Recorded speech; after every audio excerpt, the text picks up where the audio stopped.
నమస్తే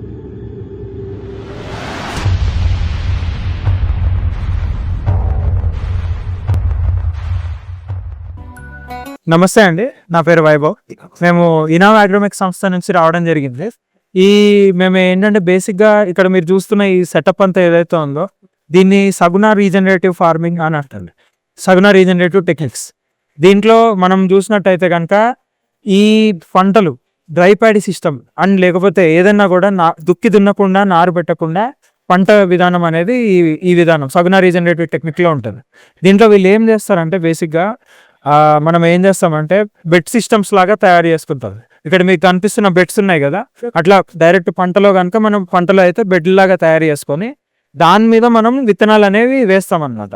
వేసుకొని దాంతో మనం దాని మీద వితౌట్ ఎనీ అంటే ఇప్పుడు కరిగట్లలో మనం పంటని ఫ్లడ్ చేస్తాం కదా, అట్లా కాకుండా చాలా మినిమల్ వాటర్ తోటే వరి అనేది పండిస్తాం అనమాట. వరి అనేది పండిస్తాం. సో దాంతో మనకేమవుతుంది అంటే ఒకటి ఖర్చు అనేది చాలా తక్కువ అవుతుంది. మీకు కరిగట్లలో మనకు హెవీ ఎక్విప్మెంట్ వాడాల్సి వస్తుంది, అవన్నీ ఉండవు దీంట్లో. అట్లా ఖర్చు తక్కువ అవుతుంది, వాటర్ కన్సంప్షన్ తక్కువ.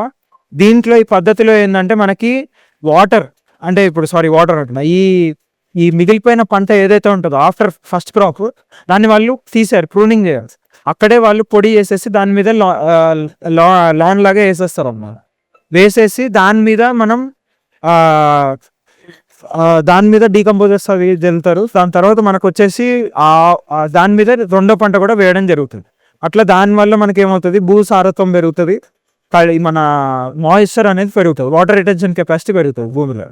సో దాని కొరకే మనం ఇట్లాంటి పద్ధతుల్లో మనకి మేజర్ కన్సర్న్ ఏంటంటే లేబర్, అంటే పెద్ద ఎక్విప్మెంట్స్ ప్రెసెంట్ ఉన్న ఎక్విప్మెంట్స్ అవన్నీ ట్రాక్టర్లు కానివ్వండి, టిల్లర్లు కానివ్వండి, ఇటువంటి పద్ధతికి సెట్ అవ్వట్లేదు యాజ్ ఆఫ్. అందుకని ఈ మోడల్ తయారు చేయడం జరిగింది. ఇక్కడ మీరు చూస్తున్నట్టయితే ఈ పర్టికులర్ వెహికల్ అనేది తయారు చేయడం జరిగింది. ఇదేంటంటే ఈ మధ్యలో ట్రెంచెస్ ఉంటాయి, ఈ గ్యాప్స్లో ఇది మూవ్ అవుతుంది. సో విత్తనం వేసే దగ్గర నుంచి రీపర్ చేసుకునే దగ్గర నుంచి, అంటే పంట చేతికి వచ్చిన తర్వాత రీపర్ వేస్తాం కదా, అది వేసుకోవడం కానివ్వండి, స్ప్రేయింగ్ చేసుకోవడం కానివ్వండి, అట్లాంటివన్నీ మీరు ఈ వెహికల్ తోటే చేసుకోవచ్చు.